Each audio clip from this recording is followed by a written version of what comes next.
बकवास डरपोक कौम जिसमें लड़ने की क्षमता नहीं और बड़ी बड़ी बातें करते हो, उसके बाद फलसफा और फिलॉसफी झाड़ते हो। 800 साल तुम्हारी ऐसी तैसी हुई है, एक के बाद एक आताताई ने आके तुम्हारी तबाही कर दी, तुम्हारे मंदिर तोड़ दिए, तुम्हारी नालंदा जलाई तो 3 महीने जलती रही, तुम्हारा मैं मुंह तोड़ दूं।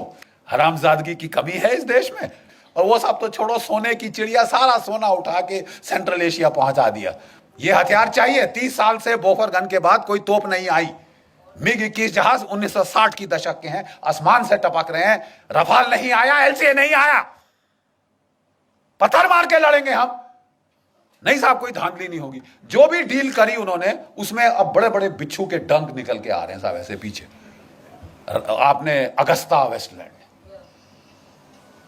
बाकी हथियार 30 साल ना आए कोई बात नहीं साहब। जो वीवीआईपी हेलीकॉप्टर है वो तो फट से आएगा। और दुनिया का जो महंगा से महंगा हेलीकॉप्टर है, जो अमेरिका के प्रेसिडेंट ने बोला साहब मेरे लिए बहुत महंगा है, वो हम लेंगे।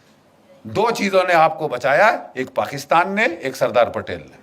पाकिस्तान ने हमला कर दिया, उन्होंने नहीं इंतजार किया, उन्होंने शांति के नारे नहीं लगाए। लेकिन जो कुछ भी आप कह दो, उनमें इतनी तो शर्म थी कि आजाद पाकिस्तान का जो पहला गवर्नर जनरल था वो एक मुसलमान था, जिना। और हमारा कौन था? Lord Louis Mountbatten. प्यार था साहब, इश्क इश्क इश्क था। लेडी माउंटबेटन को दूर थोड़ी ना जाने दिया जा सकता है। तो बस आप रहिए साहब। अरे यार, हम मर गए, 26,000 हमारे शहीद हो गए इनको निकालने के लिए, और तुम यहां रोक के, वो खानदान को यहां रोक के हमारे ऊपर राज कराने के लिए बिठा रहे हो। और जब पार्टीशन की रॉयट्स हुई तो इन्होंने उसको बोल दिया एक मीटिंग में, you please handle. Are you sure you are the prime minister? वो भी सरकास्टिकली बोला माउंटबेटन। और पाकिस्तान के टैंक वाकई 1965 में दिल्ली में आके नमाज पढ़ते। ये इस किस्म की ट्रेचरी हमारे साथ हुई। और एक भगवान का लाख शुक्र है पाकिस्तान का, जिसने हमको लड़ना सिखाया। मार लगाता रहा जब तक कि लड़ने को राजी नहीं हुए, अपनी जान बचाने के लिए ही। और दूसरा, एक चीन की पीपल्स लिबरेशन आर्मी।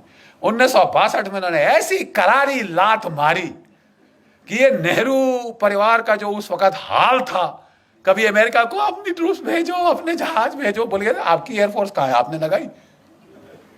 तुम्हारे पास इतनी बड़ी एयरफोर्स है, तुमने लगाई? 1962 में नहीं लगाई साहब, बिठा के रखा। और अब अमेरिकी एयरफोर्स मान रहे हो, रॉयल एयरफोर्स मान रहे, मतलब it was Tamasha. Thank God.